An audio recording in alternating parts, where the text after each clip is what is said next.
Me too.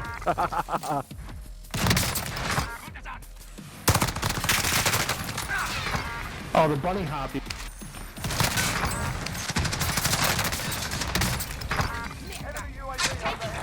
Shotgun, bitch.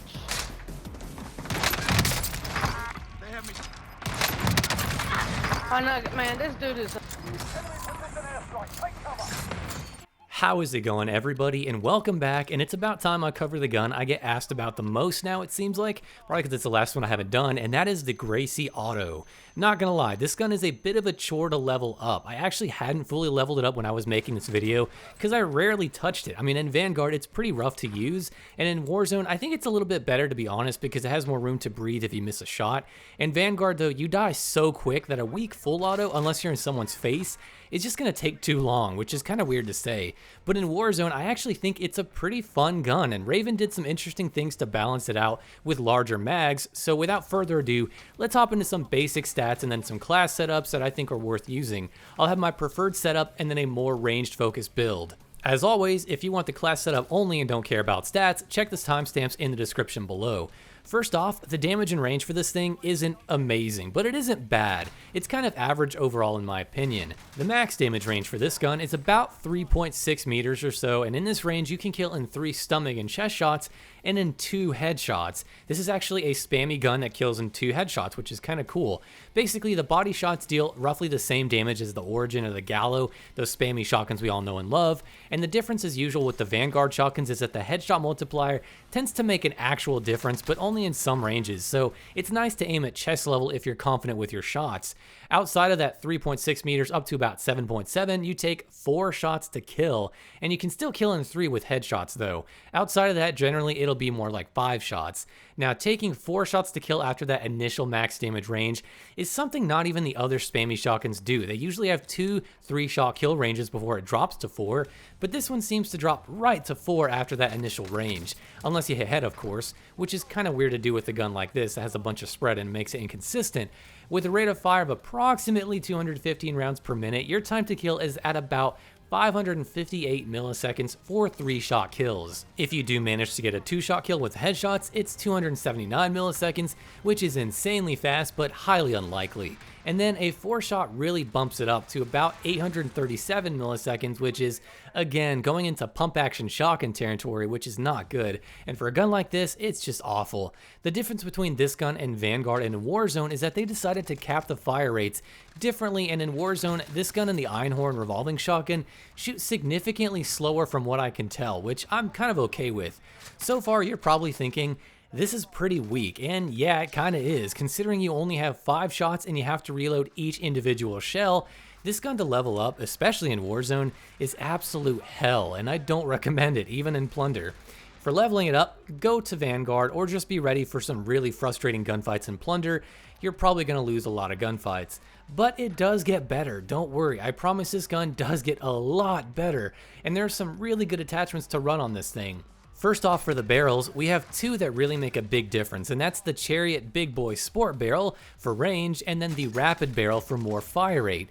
The Chariot Sport Barrel takes our range up to about 4.3 meters, which is about a 19% increase, and it's pretty nice, but sadly it does slow your movement speed down noticeably, and it just kind of feels clunky overall, but the hip spread is nice and tight, and the range boost is good, so I think it's a useful attachment. But for me, the best barrel by far is really the Rapid Fire Barrel, which increases that rate of fire up to about 265 rounds per minute or so, which is about a 23% increase, and it is noticeable. With this, we get no extra range at all, or we don't get any reduced range, but since we have a faster rate of fire, our time to kill does go up, and it's as follows. For 2 headshots, it would be 226 milliseconds, which is again probably never going to happen. The 3-shot is about 452 milliseconds, and 4 shots is 679. Much better overall, and I swear by this barrel, as I think most of you probably should too. It's really invaluable and makes up for the lack of extra range from the big Chariot Sport Barrel. For ammo types, there are a few to look at more than the others as usual. The big ones are Incendiary and Buck and Slug. With incendiary shells, you basically get a larger 3-shot kill range to the body, which sits at about 7.2 meters, which is where I could consistently get 3-shot kills. even though the range is less since that range is initially 7.7 meters for the 4-shot kill. You'll notice that Incendiary does more damage overall, so even though we lose a bit of range, it's better overall because you actually get 3-shot kills now past that max damage range instead of it dropping to just a 4. Also, in that initial max damage range with the flame rounds, you can actually 2-shot kill to the body, which is really nice. So that 226 millisecond time to kill is more realistic and doable, but keep in mind the burn still has to kind of kick in, so it won't be exactly that time, but it'll still be extremely strong up close. Because of this, Incendiary is an amazing choice for this gun. Next is Buck and Slug, and with it, we do lose 4 pellets, but we gain 1 slug. It has the same exact ranges as the base gun, and the ammo as I can tell, so from 0 to 3.6 meters and 3.6 to 7.7 essentially, but because of that slug, you do slightly more damage to certain parts of the body. For example, you can 2-shot in the first damage range with body shots, so stomach shots will kill in 2 shots, which is amazing, not just headshots. And then up to about 7.7 meters, you can still 3-shot if that slug is hitting the chest and the head area, but I noticed if you aim stomach and the slug tends to hit that area, you still need about 4 shots to kill. It's kind of inconsistent, but since this is primarily a hip-fire gun, you probably want to be a little bit more deliberate with the aiming and making sure that the reticle is somewhat higher than stomach. The slug tends to randomly go places when hip-firing, but it does hit generally in the same vicinity of where that reticle is, usually. Sometimes it's way off, but generally I found it to be good at getting 3-shot kills at that distance. Oh, and if you thought aim down sights was a good idea, just don't. This gun has the most ridiculous recoil I have ever seen on a shotgun when aiming down sights, and I just do not recommend it. It's got a ton of visual kick, and then the actual kick is also really, really bad, so just don't do it. When you want to choose what ammo type to use, both Incendiary and Buck and Slug are really good. Incendiary generally does more damage to body shots from the flames, but it has to take about 200 milliseconds generally for the burn to kick in at longer ranges.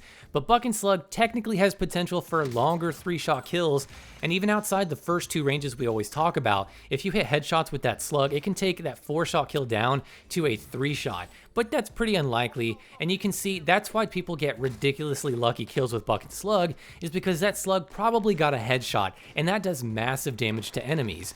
Overall, I prefer the Buck and Slug route myself, really. The other ammo types we have, like packed powder and reduced powder, are okay. They do what they say they do, but overall, you're better with one of the other ones instead. One of the big issues you'll find with this gun is the magazine size. The base gun only has 5 shells, and for a gun that generally takes 3 at least per person, you'll be reloading quite a bit, and if you run the big mags, the fire rate does go down. For the 7 round, it takes it down about 14%, and the 10 round hurts it by a lot, and by about 30%. To give you an idea of how bad that is, if you had just the 10 round drum mag without the rapid fire barrel, your time to kill for 3 shots is 810 milliseconds, which is pump action territory. I mean, seriously, it's really noticeable, and I never recommend this mag attachment on its own, or at all, really. You can help it if you run it with the rapid fire barrel, but I'd say go with the 7 round instead. We also have extra pellets and extra range for the magazine attachments. Now, my personal favorite is extra pellets, which I run on my build. Since Buck and Slug takes away 4 pellets, having extra pellets gives us back 2 pellets, so we end up having 6 in total with a slug, and the consistency is much more improved at close and far ranges for this gun. So if you can manage with just the 5 shots, I say do it. It is a bit more, dare I say, skillful, because you have to really watch for third parties, and if you run into 2 people, it's incredibly hard to deal with them together.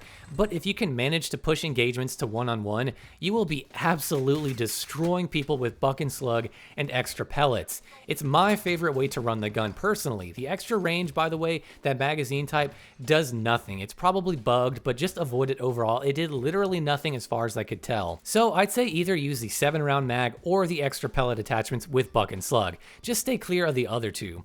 Now, one unique thing about this shotgun is we have access to a perk that increases range called Spotter, and yes, I can confirm it does give you more range, taking that max damage range up to about 4 meters, so it's roughly an 11% increase in range. It's nothing amazing, but hey, I'll take what we can get, and it's a perk, so you can stack it with other ranged attachments. It's pretty cool, but if you want it, you need to give up gung-ho, which is always a big trade-off for aggressive playing, which sometimes you just kind of need to do with this sort of a shotgun.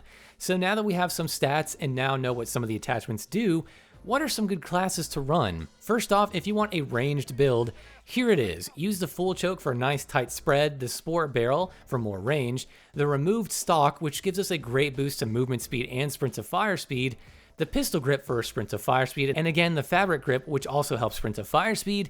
Then use the 7-round mag and buck and slug, and then put spotter on for more range. The perk 2 slot is really whatever you want. I usually run fully loaded because you'll be spamming this thing a lot, and you're gonna need a lot more ammo constantly if you're staying alive. Next up is my personal favorite class that is more for those daredevils who want an awesome potential at the cost of being limited to 5 shells. First, the choke, the rapid barrel for an awesome rate of fire boost, removed stock, pistol grip for hipfire accuracy, and the fabric grip as well for hipfire accuracy, gung-ho, quick, and then the secret sauce, which is buck and slug with extra pellets.